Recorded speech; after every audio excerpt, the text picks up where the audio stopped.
Well, good day. Dr. Michael Fisher here on Fear Talk number 23. And I want to introduce very shortly our guest, but let me say something first about the whole idea of a Fear Talk.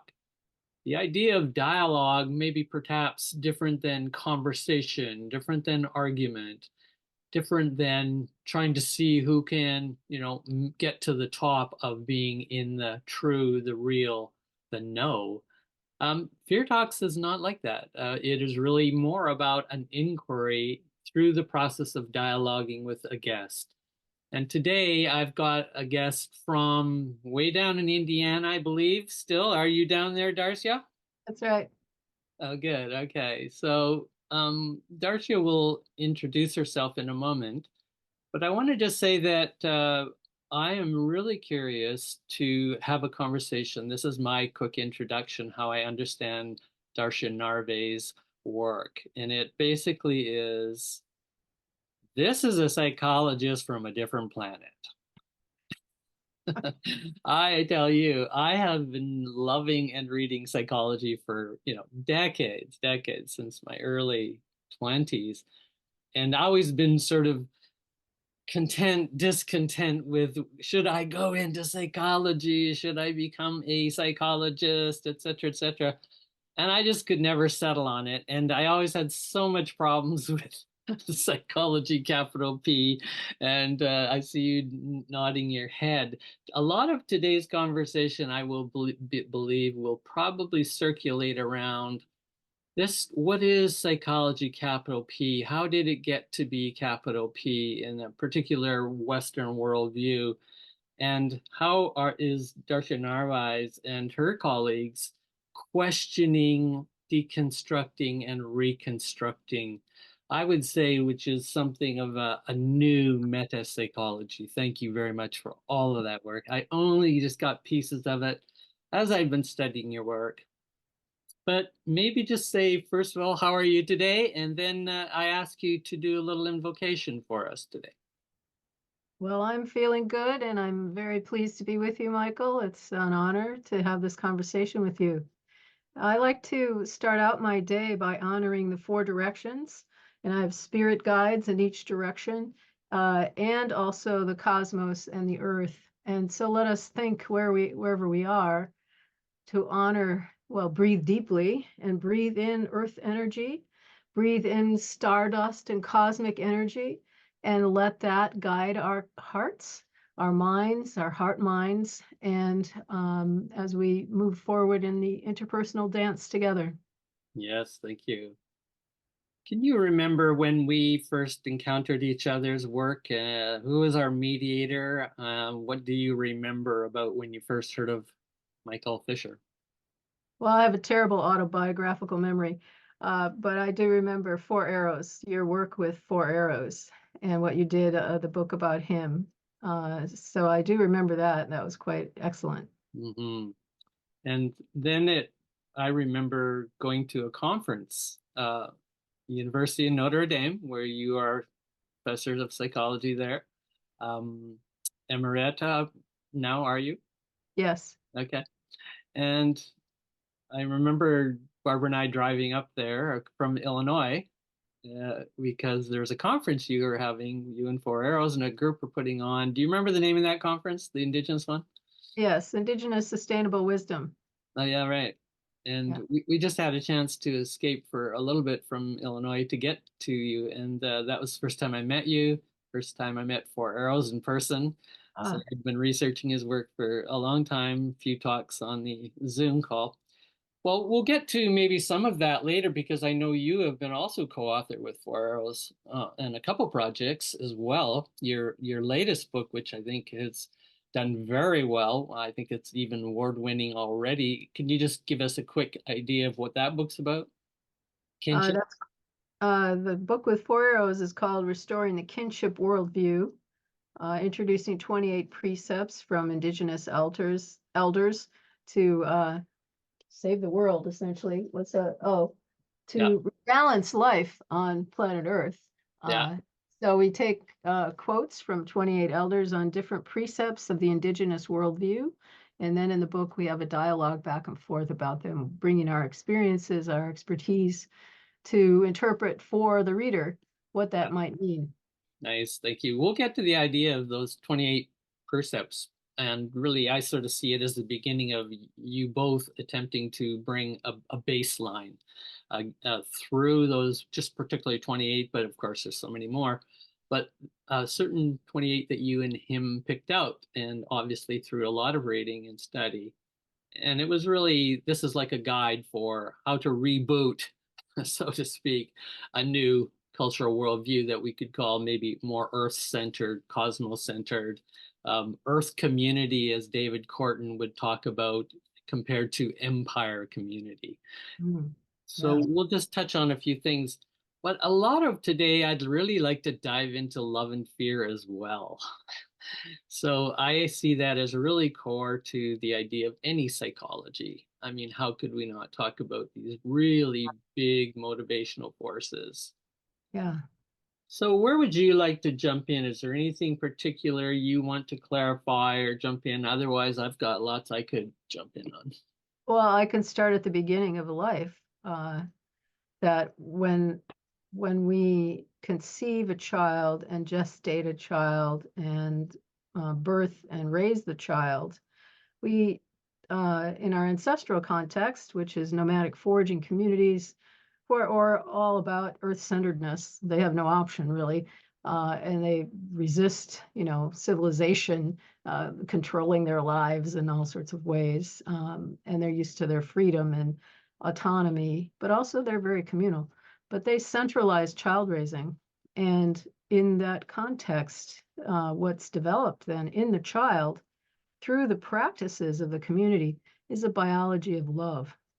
So it's orienting the whole system, all the systems of that individual through to prosociality, to be working with, moving with nature, moving with the community, and just setting up a very healthy system at every level, the gut, the heart, the mind, the spirit, all coordinated. Things get out of balance, of course. We humans make choices and we make accidental, take accidental actions that hurt things, hurt others, hurt ourselves. And so we have to get rebalanced all the time. And these communities do that. So I Mm. read about the evolved nest. And what we've done though, so that's a wellness informed way of living life and raising and providing for basic needs and for, maintaining thriving. But what we've done in the civilized world in the last few thousand years, and it's just been getting worse, and the worst place for raising a child, I think, is in the United States, unless you're in a war zone, because it's a biology of fear. It's fearfulness of being pregnant, of, the mother's so stressed all the time. Birth is medicalized and you're yanking the baby out before they want to come out because babies decide in normal conditions when they want to be born, and that varies by 55 days. So doctors don't know, they just want to avoid malpractice lawsuits. So they intervene and intervene and intervene. And so you've got all these underdeveloped people who are born, and then they're controlled and scheduled and manipulated and coerced. And so it's just fearfulness that's built into the body, the brain, the way it's set up by the experiences. So for me, biology of fear is what we're trying to get away from now, in my view, away from this trauma-inducing way of being, back to the wellness informed, which is a biology of love. And you've drawn on many, many theorists and disciplines. I remember when you sent the paper out you just recently had published in Journal of General Psychology. We'll get to that in a moment. You said in your news your intro, I got to read it because this is the thing that just gets my juices going. It is an transdisciplinary integration for human futures. Okay, so transdisciplinary, I'm like, come alive. Okay, now I want to talk to people like that. Integration, of course, it's not just about differences, differences, differences. Integration says, well, what are you going to do with those differences now? So, two things that I think are actually really politically potent and philosophically potent, if not spiritually, theologically potent. Let's just go with transdisciplinary integration. You draw on psychology, you draw on feminist studies, no doubt, you draw on moral philosophy, you draw on anthropology, you draw on certainly physiology. I see quantum physics in a lot of your intros. How did you get so not just eclectic, but actually start to deconstruct your own discipline of psychology, which you're trained in?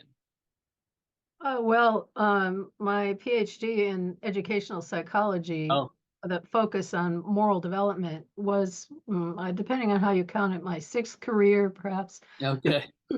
So before that, I was a professional musician, church musician. Oh, I was a classroom teacher in the Philippines, music. okay. I was a classroom Spanish teacher, middle school for 4 years at a prep school in Minnesota. I went to seminary, so I have a Master of Divinity degree. Although when I went there, I realized I wasn't Lutheran, which was the doctrine I was supposed to Yeah. preach. So I couldn't take a call. It's like, no, I'm going to go to grad school. So I was supposed to work with John Cobb. I was accepted to work with him in systematic theology. Okay. But that didn't seem like the right time in my life. And then I finally discovered moral development Uh, because since I was a child, I spent half my childhood outside the country and just noticed the injustices towards children in other countries, and then the overabundance of wastefulness in the United States. We come back and forth, and I knew something was wrong with the world.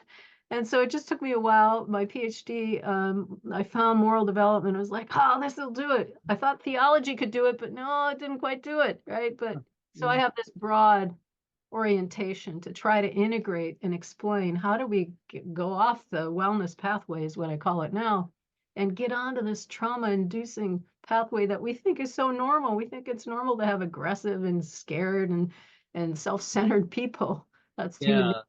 It's not human nature. Yeah. So there's a a great segue too to we're going to see if we can tweeze out between the two of us how we both have come to understand human nature. I think that would be Yeah. just let's just give that some time. And I also want to just acknowledge that um, coming in of an interest into theology tells me right away that you are like very umbrella. You're immediately at the umbrella level. Kind of the meta theory level is not that hard because you're now talking about the cosmos and the relationship of quote man to the cosmos, God, etc. Lovely. So I didn't know that about your background. That's interesting.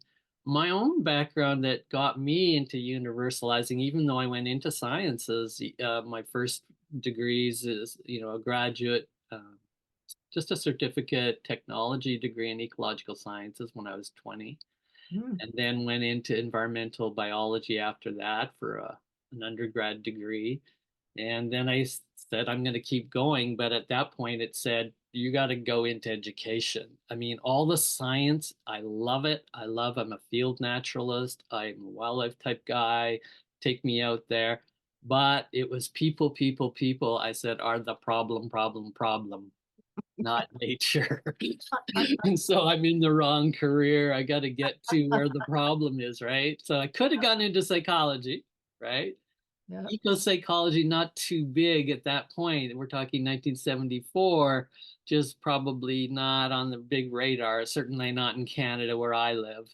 If I lived on the West Coast, maybe I would have picked it up. But so sort of stuck to really, again, I think going for the universal. If you don't go into theology and divinity, you go into education. Okay, well, that now you just took the whole umbrella because now we're talking about learning. Mhm. Well, Yeah. what doesn't learn, you know? And so it's like I got sort of quickly out of the sciences per se, but I wanted to integrate that. And certainly I thought of environmental education, specialized in that. But then I got into liberation education, right? Paulo Freire and that kind of movement of consciousness development. Again, you can hear now consciousness. Okay, there's the umbrella again. Where is consciousness not? And so I think I'm just playing with why you and I both would have walked this path from generalizing. but you were able to come back into through the moral. And that moral is about the goodness. That's how I would say it. You're interested in the goodness. And of course, what is prevents that goodness, Right. right? So it's like Yes. you can just see universalizing, universalizing. Yeah. And I have to say, when I read your paper, and I will post the link to your paper here, I kept going, you're not a very good postmodernist, Darcia. You're just pretty grand. Like this is like a new meta theory of psychology on the grand scale. Like you're not afraid, you don't use the word universal, I don't think, but returning to evolved nestedness, well-being, and mature human nature and ecological imperative. There's no word there that's about particularities of particular small groups, even though I know you include that study, you include with sensitivity those differences, but all these words are huge to me, metaphysical type words. How do Yeah. you get away with that? And did you get a lot of flack in the academy for that? Well, not yet, not for this paper yet, but Okay. the editor invited me to write the paper because he found Oh, my work earlier in some other areas. And so it was an invited paper and very much encouraged me to go all the way, yeah. whatever I wanted to say. So I kind of sock it to psychology. Special issue on Indigenous wisdom, I see that. Yeah, a special section, really. It's four arrows in the. Ah, Yeah. okay. Okay. So you were editing there as well. So yeah, that's the first thing. And the abstract, you have this great question. We can pursue that because I think it's going to get us to the question of what is human nature. And I would like to pursue that with you a bit. And I'll just say when I took an undergraduate course, I was just ready to go into education. I had my sort of last course I could take in zoology out of my BSc before I transferred into education. And I took a 500 level course, and I got the textbook here because it's one of my favorite books. And I said, this is a lot like Darcia's work. So this is 1977. And I said, this thinker is so much a lot like a Darcia. And I don't know if you've seen this book. I doubt it. Nice, Valerie. No, I haven't. Life Wow. Strategies, Human Evolution, Environment Design Toward a Biological Theory of Health.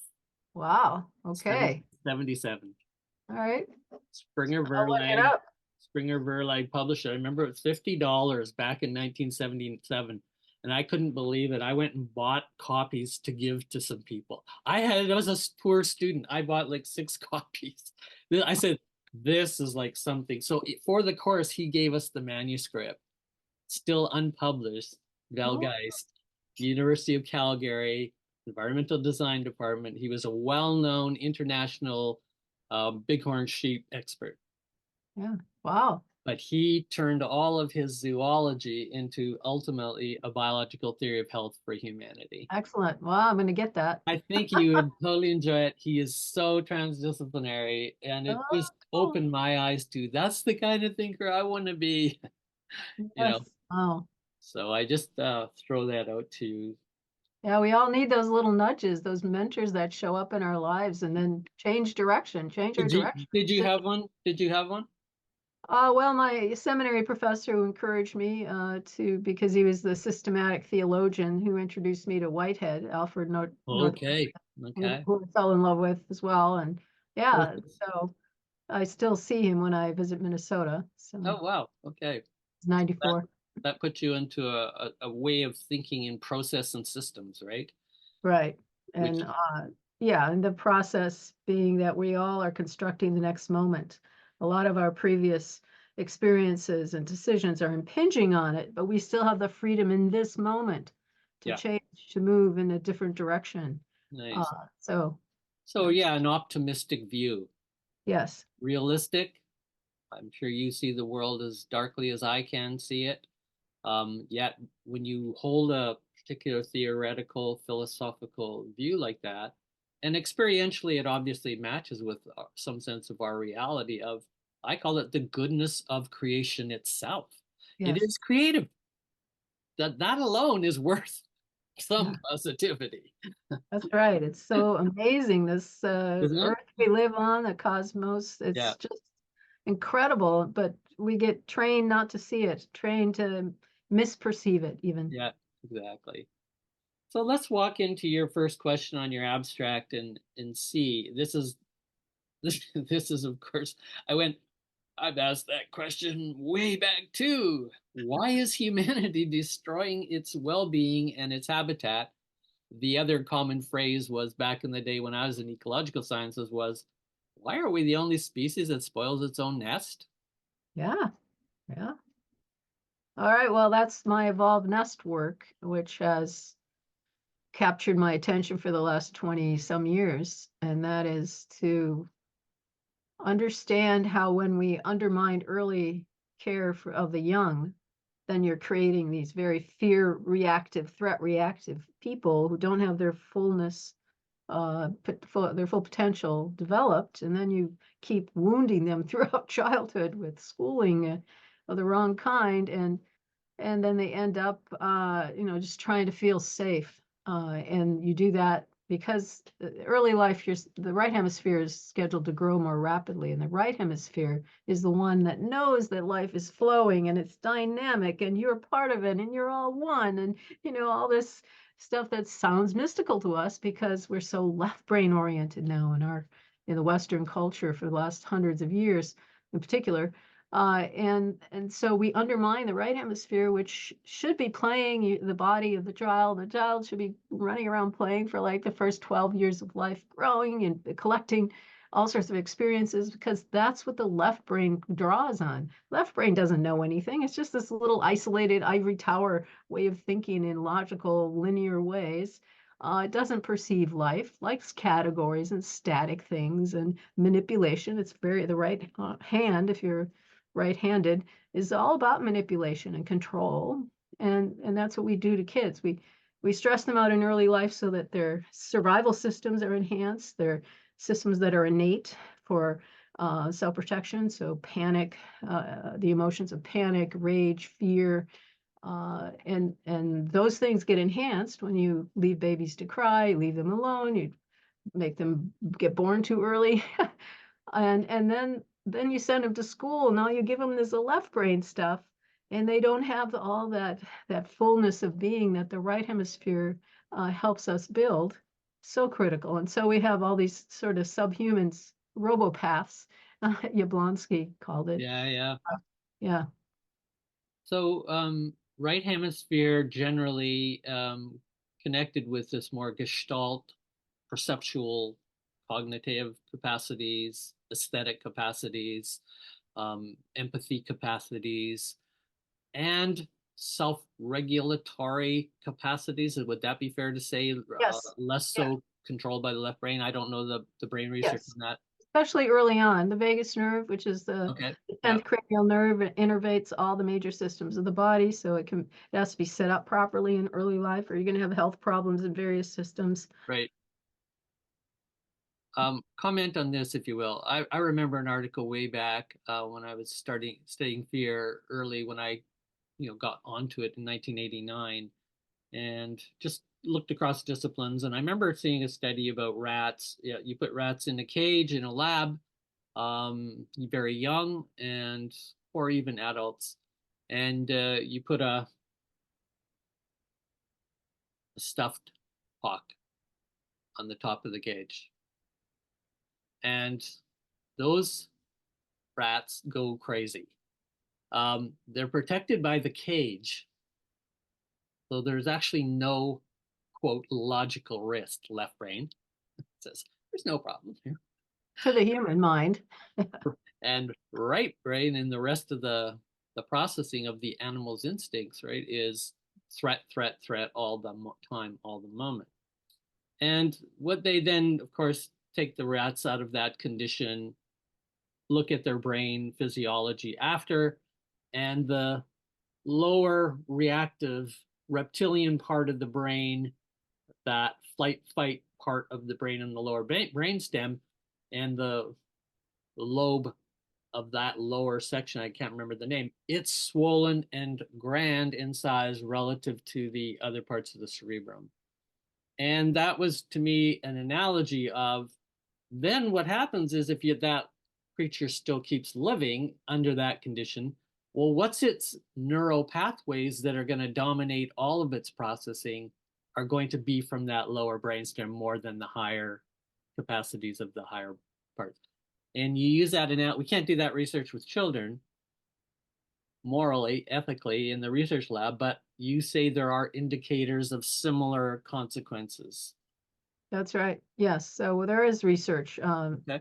It's correlational, it's accidental. You know, I you look see. at orphans, Ah, and then ah, you know what they experience, and then you can see the differences in the brain and the okay.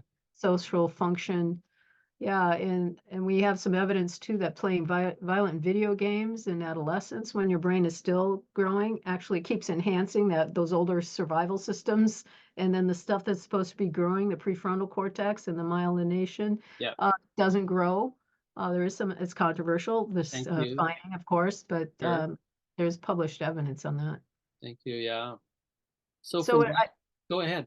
I forgot to say earlier that when you undermine right hemisphere development, you enhance the survival systems. The left brain then it needs to have something to follow its modeling on because it does modeling and abstraction and generalization. If there's no experience, especially of egalitarian social Right. pleasure and all that, which is part of our heritage, but we don't get a lot of these days, you've got to find something to guide your life. And so you're going to look outside for some script. You're going to find things that worked in the past somehow, and then you're going to stick rigidly to that script. And it might be an ideology, a belief system, a religion, gun culture, whatever it is. Hmm. And then you can't let go because that's your only security because you have no sense of being secure, which is part of the evolved nest experience, is to feel secure on the earth where you are. You are connected everywhere.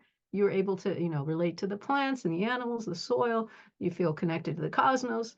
And we don't allow that for kids anymore. And so it's just this little human world that's floating above the earth.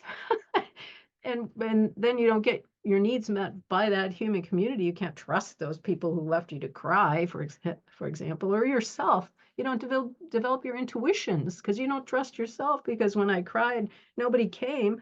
Well, you got to push that down, Yep. and you go into your head and then follow these scripts and identity. You latch on to one identity. In our ancestral culture, identity is always shifting. They're shape shifting into this or that, and you understand, the beaver and how they live, and you hear the stories, and then you feel like you're the beaver and Yeah. all the trance experiences.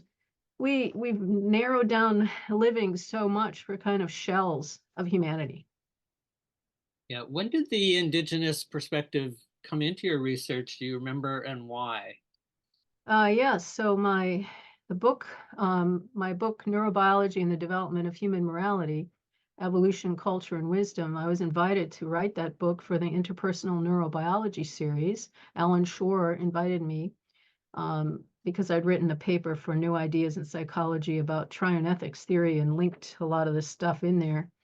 And he invited me to write that book. I submitted a proposal, but the book that wanted to be written wasn't what I put in the proposal. I was just going to go through, how early experience is shaping, the survival systems, the right hemisphere capacities, and the left brain domination problem.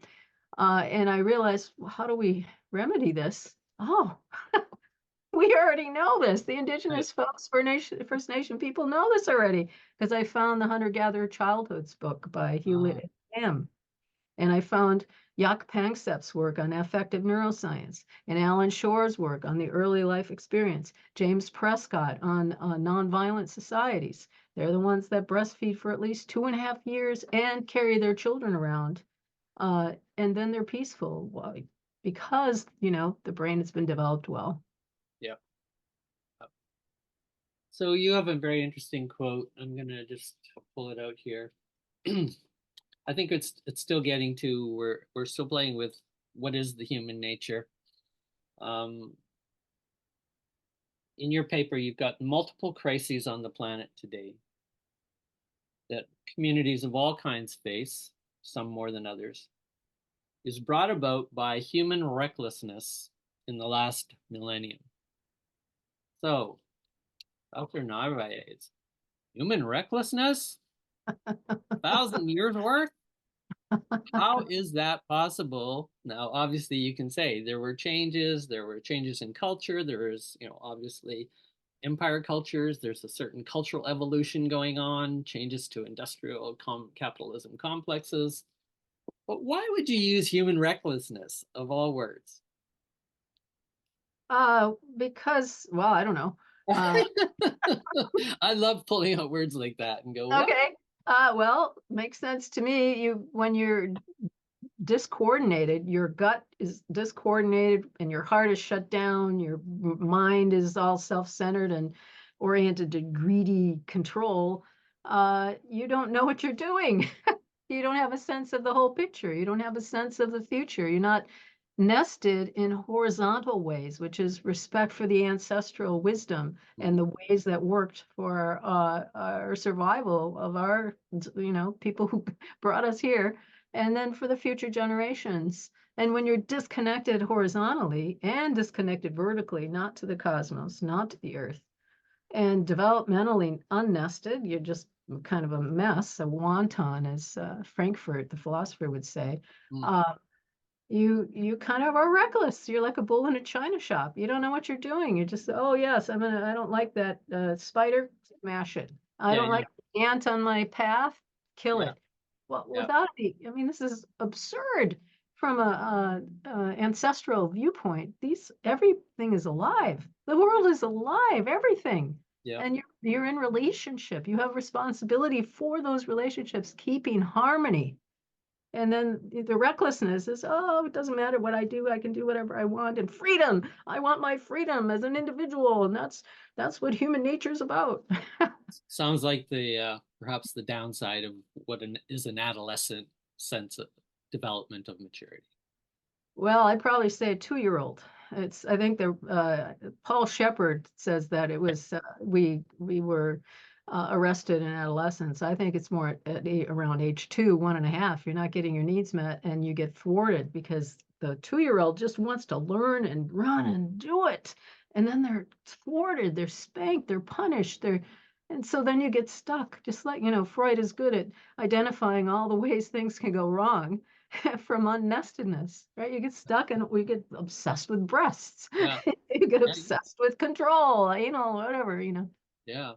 Let me try another word for you as we just again probe here on the human. Another word that I would maybe insert there as well is human unattentiveness. Yeah. Mindlessness. There's another way. Hmm. I like unattentiveness a little bit better than mindlessness Mm. because attentiveness involves paying attention, attending. So we're now into a care field, a care theory, Yeah. a care field of a care paradigm. And what is it that we are caring for? So in another way, I sort of would see we're coming out of a legacy of 1,000 years of miscarrying in a kind of miscarriage of our own humanity. I I mean, like that. I'm just spinning this out as I just play with those words.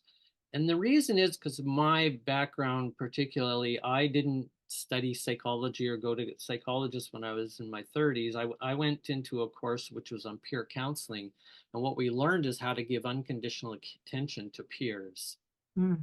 And this learning of that and learning to get out of the judgmental reception when somebody shares something difficult, although sometimes we can empathize with them, maybe we can say, oh, that happened to me too. But there's a total difference when you just stand back and just listen and receive. And Mhm. so you're shaking your head. And I know any good co-counseling, co-psychology, mutual relationship has to be mutual attending, Yes. right? In a non-judgmental as much as possible. And then that allows, in this theory I was studying for many years and taught, is that's where healing will start to unwind. In other words, what's missing in the healing, why trauma will set in, this is just, again, very generalizing, it'll actually set in and not heal because there wasn't enough yeast, i.e., oxygen, i.e., attention unconditionally from another. Yes. And that's the shortage. That's the deficit attention disorder to me in a Mm. nutshell. We Yeah. are suffering 1,000 years of inattentive or distractive attentive, and you can just see all the consequences. So, fear, when there's a fear based structure, our attention goes to self survival needs, as you say. We often call that selfishness, recklessness. We could put it in all kinds of ways. I agree. And then, through a natural healing process, allowing those discharging of the body to shake and tremble, right, to yawn, to make talk, to spontaneously, oh, this happened to me and then that happened and then that. This is natural. This is totally natural. But the caregivers in, we're talking societies that less and less the parents feel more and more pressure to produce consumer product or buy or be this or be that, and all of a sudden the children are not getting the unconditional attention. So not only they suffer from lack of wild, environments ecologically, right? I'm just saying my research, and you're nodding, and I think many others would know, is we haven't brought back the amount of unconditional attention that these children need, quote, and desire. The 2-year-old, yes, desires to say, no, I want to do this. They have a huge desire. And then after a while, that desire starts to become a need. I freaking need to go over there, and I'm not going to listen to you. Mhm. But the original desire to me is, oh, you just go there like automatic. Mhm. They don't think I need it. They just go, that's where I belong. And so this book I just showed you by Vel Geis, he talks about it as we have an instinctual quality seeking template. Mhm. You talk about that as species normal Mhm. motivational patterns. Right. Does that make sense?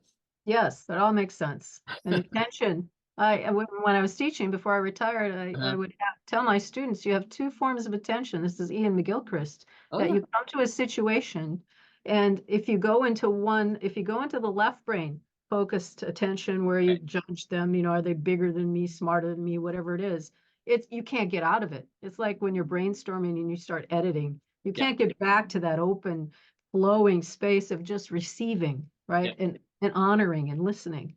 Yeah. So told the students, you've done that one a lot. In this class, we're going to do this other one, this Yeah. openness, this unfocused, welcoming Right. orientation. And Yeah. people just don't get enough practice with that. They And don't. sensitive periods in early life, right? So the evolved nest is love in action. And that is about unconditional positive regard for the needs of the child, whatever they are. You don't deny them. You don't, say, oh, no, not now. Go Yeah. in your room. Leave me alone. Yeah. So, yeah, we've just seeded so much dysregulation and ill health Yeah. from the lack of appropriate attention in various ways in all sorts of situations. Yeah, so I've for the last 2.5 years I've volunteered at a daycare center. A Oh, yes, totally yes. new experience for me. Oh, that was so great. Your little article you had. Yeah. You thought, yeah, and it was like what a eye opener for me. Of course, because I kind of moved up through the education system to higher and higher grades, and then higher education I was interested in. Then when I didn't have a job and I'm in a new place and walking down the railway track, bang, I come along this daycare center, and my whole being is attracted to the noise, the joy, the wood. I could see this was a great environment. Nanaimo Innovation Academy, it's like innovation, innovation. Okay. So I went in there and did a workshop at one point because teachers were getting to know me, director said, and I have, background in child development and curriculum design, which I know you're working on. How do we design a new curriculum for psychology students? Mhm. Mhm. And I go, yes, yes, yes. Like that is so crucial. And I took a diagram I want to show you. I don't know if you've seen it. I doubt if you have. No. So, 84, I came up with an idea of how do I create something arbitrary? I just picked a rectangle. So I'm asking a thought question here. And I said using just basic, simple art materials. So I'm an visual artist. And I created, in 4 different ways that I thought were quite fundamentally different. So I called these 4 paradigms. I couldn't actually come up with anything substantially different. There were slight variations. So I just called them these visual metaphors. Mhm. And then I started asking people questions about how you value these different ways, right? There's sort of You're different such a ways. researcher. I am. I love it. And I've just did this all on my own, and I've done it for since. And I have about 1,000 people who have answered this questionnaire I've Oh, created of 16 questions. But the first one was, which is the normal way of coloring and drawing in your opinion in this society? mm. Drawing a rectangle? Yeah, coloring and drawing a rectangle shape. Yeah, A. Yeah. And so funny, 90% of the people actually recognize that. Yeah. And now I'll just don't want to give a lot of attention to this, but D, which I would call the most organic, nested Uh-huh. way of being in the world. This is our inherent nature. Or eventually cut and cut into C, into B. And at the worst, we would be in A and B are quite psychotic because they're cut off from the environment. Yeah. And so it was an interesting metaphor. I took this into the daycare workers. There was 20 of them, and I was a little PD day. So I showed them this and asked them some of the questions. One of the questions on the questionnaire is, which one is the most violent in your opinion? Oh, So I moved into metaphorical kind of questions, like, and I yeah. asked, which is the most fear in it? Ah, Let's do the fear one first. I'll just give you the data. So most fear in it, and this actually fits many hundreds of people I've asked. Um, Most fear in it, half of the population picks A, half the population picks D. yeah. They don't pick B and C. Wow. So talk about even understanding what fear is, right? In this kind of internal interpretation. I don't know exactly how people were interpreting it. I didn't do that. But just on the surface, we are so divided in what is fear or fear designed. And of course, I would say A is completely fear designed to the Hmm. nth degree. You're shaking your head, yes, and that makes sense to me. But what about the 50% of the population that thinks D is actually fear designed? And that's probably about your split between liberal and conservative minded, valued, worldviewed peoples. And then I asked the question, which is the most violent? And the daycare workers all picked D. Really? Yeah.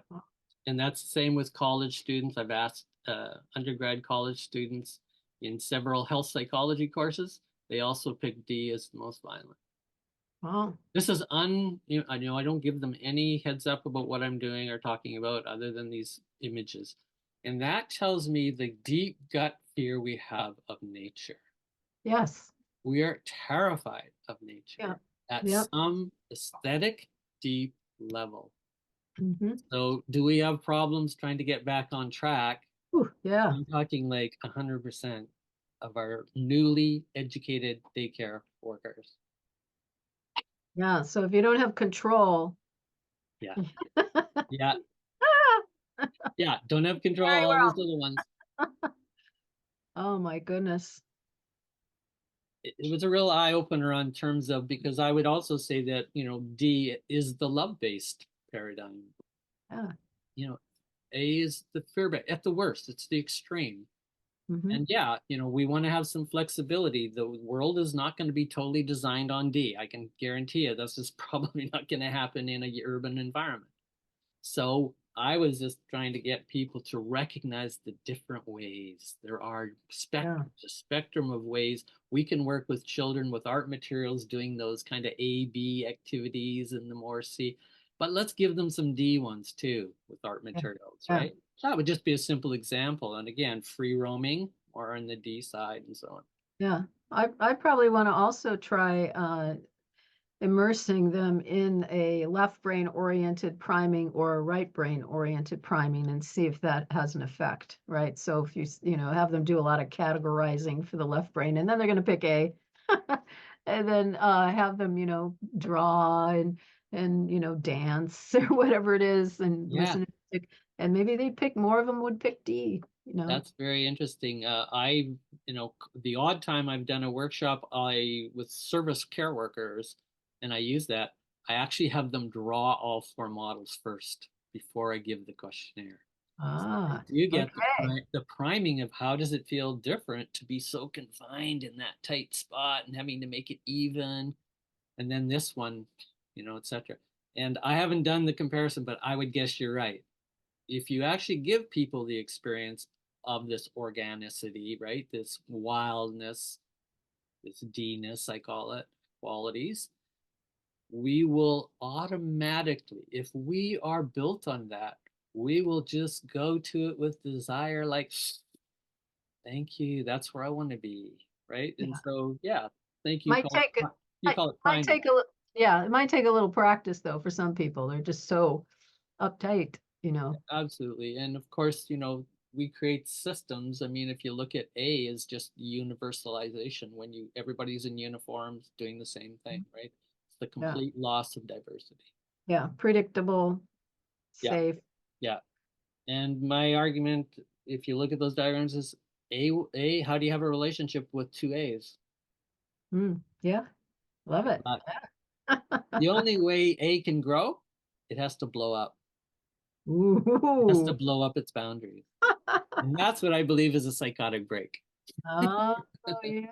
Interesting. Right? Yeah. Is the return to try to, when you've gotten so rigid, so controlled, so traumatized, so fear based, paranoid at every moment, more or less, dissociated from the reality that's out there. You don't want to know reality when you are so terrified of it possibly hurting you. You actually don't want to know it.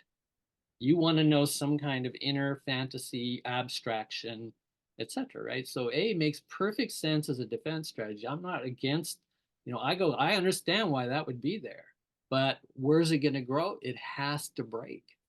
Yeah. And so if we can learn a new psychiatry, and I would like you to comment on how do you think your work can inform psychiatry and psychiatric paradigm itself, in that these regressive breaks, right, from living in a culture of fear for long enough, I think that's actually an attempt to get back to a D quality attraction, and yet, unfortunately, often ends up too chaotic for most people or others to understand.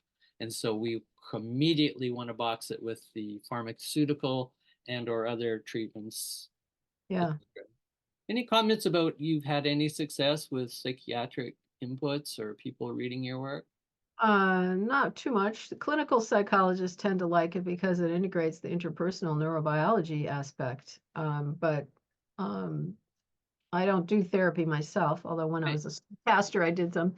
Uh, but I think the way I would talk about A is that it's the scriptedness, right? It's following the script. The left brain needs that script, or it feels, like, oh, the world's going to fall apart because it's disconnected from the right hemisphere's wisdom. Um, in our culture, that way is so.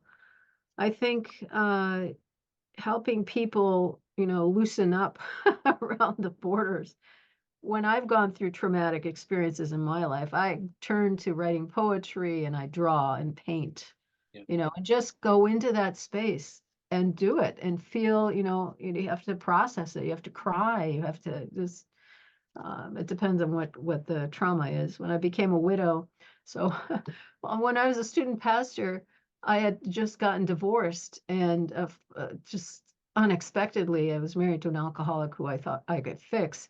Uh, and after 9 years, we went to counseling for like a year and 4 days a week. And he at the end said, I'm not an alcoholic. Let's go back to the way things were. And of course, I went through codependency research, Yeah. therapy and couldn't do that. And so it was this horrible experience for me because I thought marriage was forever then. And so what I did was I did a lot of crying. I had a lot of friends. I was in seminary who would hold me, and Yeah. it was very nice. But I went into the abyss, and then I found that I had strength, like on the other side. So I told the widows when I was a student pastor, "Oh, you just have to go into the pain and da da da da." Well, then I became a widow in 1999, And it was like, that's the last thing you need to do. You need to detach and distract yourself for months before you can actually face what happened. So it was like they rolled their eyes at me. Yeah, the naive student pastor. Right, right, exactly. Yeah, But I think there are ways you have to help people get more flexible. And what I generally recommend for people who feel stiff and weren't cared for in the nested way as a young person is to play with a young child. Go to the daycare center, yeah, play yeah, with 0 to 6-year-olds. They want you to be in the present moment and you have to react. Oh, they'll mhm, stop playing with you, right? And when yeah, you're in the present moment in creative energy flow, your right hemisphere is growing. So yeah, you're going to become more empathic. You're going to be able to loosen up and grow those pieces. Hopefully, I don't know if you can do it completely, but certainly you're going to be yeah, more connected to in your body yeah, and nature. exactly. Yeah. So we've talked about biology of fear, culture of fear. What about spirituality of fear, religion of fear? Like that's what do you see is still operating, let's call it in the spiritual religious worlds, that is reproducing fear at an enormous rate, in your opinion? You, Well, we'd have to sort of define spirituality, I guess. I think a lot of people think of it since the Western Christian church broke off from the Eastern church. The Eastern Orthodox church is all about divinization. You're trying to become more and more godlike, and have all these practices to do that. The Western world abandoned that. It was, decided it was just a set of beliefs. Just believe these things, and then you'll go to heaven. It's like, what? That's the left brain again, taking over yeah, Western yeah, civilization. nice. Yeah, I agree. So I think people get in that, it's again the identity thing, and they get stuck, and there's only one way, and there's only Jesus, the only, spiritual personhood, and you have to have a personal relationship. No, it's bigger than that. Spirituality is so much bigger and so diverse, right? And be here now and feel connected to the spiritual world now. Hmm. And so you have to practice that. And that's where the indigenous ways of, gratitude throughout the day gets you in a different mindset than when you're, worried about this or that and Yeah, trying to accomplish things on your checklist. Get back into the gratitude state. It's a different mindset of relational connection to be grateful for the water, yep, this sacred being that's keeping us alive, the glass that holds it, all from Mother Earth. To be really, aware that you are a member of the Earth community and you have responsibilities wherever you are. You're on a web of life. Everything you do is reverberating everywhere else because you're a body of energy, right? Because this is quantum physics. And so get back here and not in your head, not yep, on those little scripts or belief systems. Right here, are you going to be respectful now? Are you going to be open-hearted now? Are you going to be in your heart mind instead of your head mind? yep.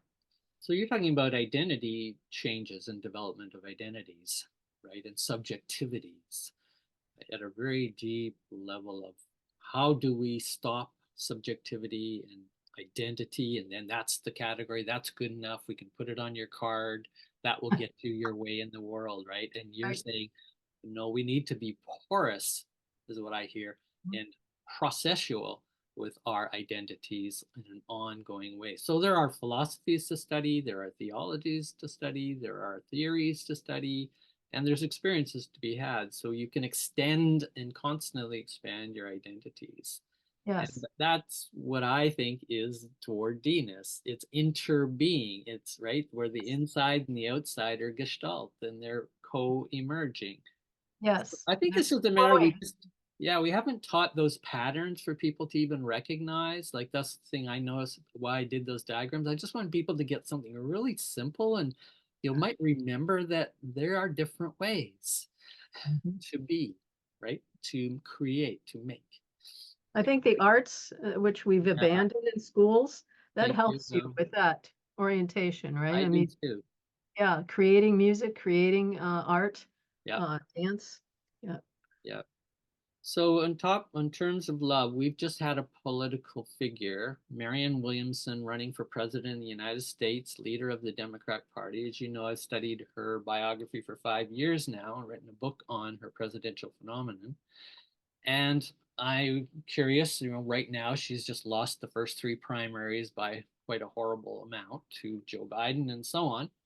Not that a big surprise to me, but there was a lot of people hoping and that this woman who teaches and preaches politics of love, and I'm quoting from her recent book, and she is someone who spent a lot of time in the spiritual world. And why is she not popular in the United States today? Because everyone's in A. They want something predictable, right? They don't trust their intuitions, they don't trust spirit, they don't trust, nature, and they want something that they can feel like they can control their lives with in some better way, and it's the unknown. So, What about being a woman? oh, that probably adds to it. Yeah. Yeah. We patriarchy. Yeah, Patriarchy. Yeah, what's your sorry. experience in the academy? Your experience as a woman in the academy. I trust that I sense that you are a woman identified. Yeah. Well, I think women's work is just less respected. Patriarchy, you know, uh, has hierarchy, and white males are at the top, and it's been for some time that way. Um, so that's a lot of research on that, showing it. You have the same paper, you just change the name at the top, and people rate it higher if it's a male name, for example, or it's not a black sounding name. I mean, there's all sorts of I've discriminations. heard, yeah. So we've got to the last few minutes here. Anything that you would like to ask me? Anything that you want to add to our conversation today? Let's just take this moment now to reflect a little bit on what we've been sharing. Well, I appreciate all your questions and your probing mind and your intellect. It's really great, and creativity. So I guess, yeah, how would you guide me? You know some of my work. What would you advise in terms of next pathways? Thank you very much. That's a wonderful offer. So I have my notes here and I'm smiling because I said, I think Darcia is saying, as well as your colleagues who have helped you, you're not the only one who has produced this work. I see you've often worked and written with other people. You've built this slowly and very communally, I think. Beautiful work. And I think what you're actually asking for at one level is a cultural psychiatry. Mm, I really do. And I use psychiatry because it's a little stronger than psychology. mhm. You know what I'm saying? It hits at a deeper level. Psychology can, oh, psychology, human behavior. The clinical people may not see it that way, but I think if you, this has just been on my mind is we don't have a cultural psychiatry. We could put spiritual psychiatry with that, but just even to go cultural psychiatry. So, for example, there are tons of literature. I ask you to consider it, think of it. I would have you share it with your students if I was to advise on the culture of fear. Quote, culture of fear is a construct. It has been around. I've studied that 40 years almost, but mainly in the last 30, mainly after post 9/11. What happens when culture gets signified conceptually? And this is across disciplines, people are using this term. And it's also become part of everyday parlance. Unions are using it. You've created a culture of fear in the workplace. Mhm. And then the workers go, and then the owners say, you guys have created the culture of fear and because you're so resistant and you're doing it. And this is also left and right. Who's blaming who for the culture of fear? But what I'm saying is, if culture has got to a point where it's been signified significantly in the discourse of a community, of a society, of the academy at least, as well, you got to look at that as a serious construct. Mhm. And to just go around talking about fear or wanting to talk about fear, I basically say, I'm not even interested in talking about fear unless you're talking about culture of fear as context. Mm. Okay. So that's one. And Yeah. that puts it into a meta level of, right, the production and organization of fear as being traded in power relations of economic advantage and power. So now fear becomes like money. It Yeah. becomes like that. And when we start to do that, then we can move out of just the psychology of fear. And we can start to go sociology of fear, the culture of fear, right? The geography of fear, the architecture of fear. And now these publications are being out there, but nobody's sort of coalesced it. And that's the kind of ideal course is study fear, but study it across all these different kinds of labels that have come out.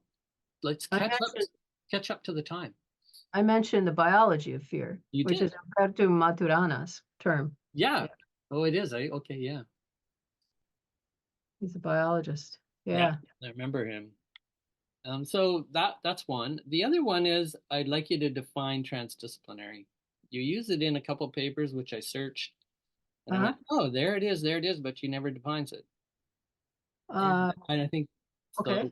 so. Yeah, I looked at the one, you and well, your latest paper, but it's mainly in this one you had used it about four times in the 2018 paper with Witherington. Yeah. Yeah, really good paper. That's a really nice short summary on baselines and human nature. I'll Yeah. put that in the link here on this video.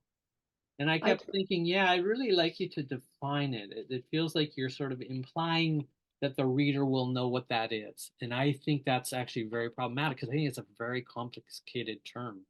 uh, I Like, do put it in my bio oh, somewhere. do you? Yeah. So Nice. I put it in the papers. Okay. Yeah, and you did intro this, when you sent it out in your letter, this is an interdisciplinary, integrative, da da da. And I went, okay. And then I didn't see it because people confuse it with multidisciplinary, interdisciplinary, and then transdisciplinary. And some people go non-disciplinary. Like those distinctions carry a lot of weight Hmm. epistemologically, Okay. right? So, So just yeah. I would like to see just that enriched, and I'd be glad to throw ideas to you or have a conversation or whatever if you want on that. So So I the think, evolved nest is transdisciplinary because it's pulling from anthropology, clinical science, neuroscience, developmental science, right? And putting all that together for this particular idea. Yeah. yeah, I think it is, and I'm going to stretch even that definition a little bit more than what you just did. And I'm going to stretch it too, because in the end, you kind of do come back. So here's that 2018 paper, and it was just like, oh, yeah.